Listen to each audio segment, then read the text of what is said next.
July 16 నుంచి కర్కాటక రాశిలోకి సూర్యుడు. వీరి జీవితంలో మార్పులు వస్తాయి. నవగ్రహాలలో వ్యక్తుల జీవితం మీద ప్రభావం చూపిస్తాయి. గ్రహాల రాశి మార్పు కారణంగా అనేక రాశుల వాళ్లకు శుభ, అశుభ ప్రభావాలు ఎదురవుతాయి.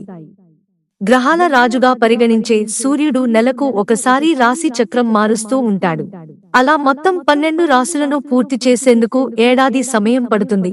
సూర్యుడు ఏ రాశిలో ప్రవేశించినా సంక్రాంతి వస్తుంది. జూలైలో సూర్యుడు ఒక సంవత్సరం తర్వాత కర్కాటక రాశిలోకి ప్రవేశిస్తాడు. కర్కాటక సంక్రాంతి జూలై 16, 2024 మంగళవారం వచ్చింది. అంటే ఈ రోజున సూర్యుడు కర్కాటక రాశిలోకి ప్రవేశిస్తాడు.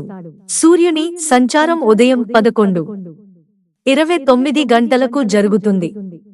సూర్యుడు ఈ రాశిలో దాదాపు ఒక నెల పాటు ఉంటాడు. అనంతరం ఆగస్టు నెల 16వ తేదీ సూర్యుడు తదుపరి రాశి మార్చి సింహరాశి ప్రవేశం చేస్తాడు. సూర్యుడు కర్కాటక రాశిలోకి ప్రవేశించడం వల్ల కొన్ని రాశుల వారు లాభపడగా, కొన్ని రాశుల వారు నష్టాలను ఎదుర్కోవలసి రావచ్చు. ఏ రాశుల వారికి మేలు కలుగుతుందో తెలుసుకోండి. మిథున రాశి. సూర్యుడు మిథున రాశిని వీడి కర్కాటక రాశిలోకి ప్రవేశిస్తాడు. ఈ సమయంలో మిథున రాశి వారికి ఆర్థిక విషయాలపై పూర్తి దృష్టి పెడతారు. వ్యాపారం చేసే వ్యక్తులు బాగా సంపాదిస్తారు. మీరు నెట్వర్కింగ్ రంగంలో ఉన్నట్లయితే ఈ కాలంలో మీరు విజయాన్ని పొందవచ్చు.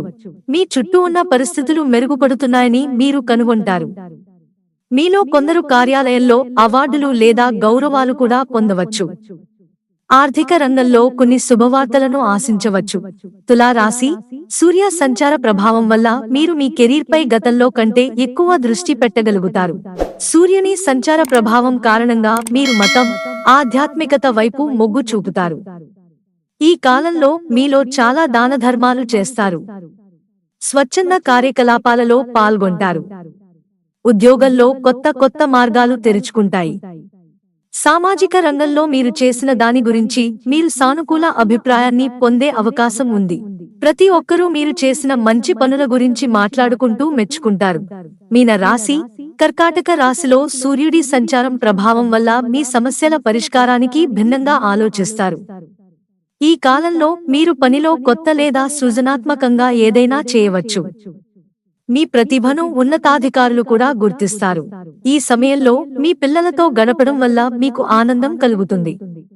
ఈ రవాణా కారణంగా ఈ నెలలో మీ జీవితంలో సౌఖ్యం, ప్రేమ, ఆనందం ఉంటుంది. మిత్రులారా, ఛానల్ సబ్స్క్రైబ్ చేసుకోవడం మర్చిపోకండి. ధన్యవాదాలు.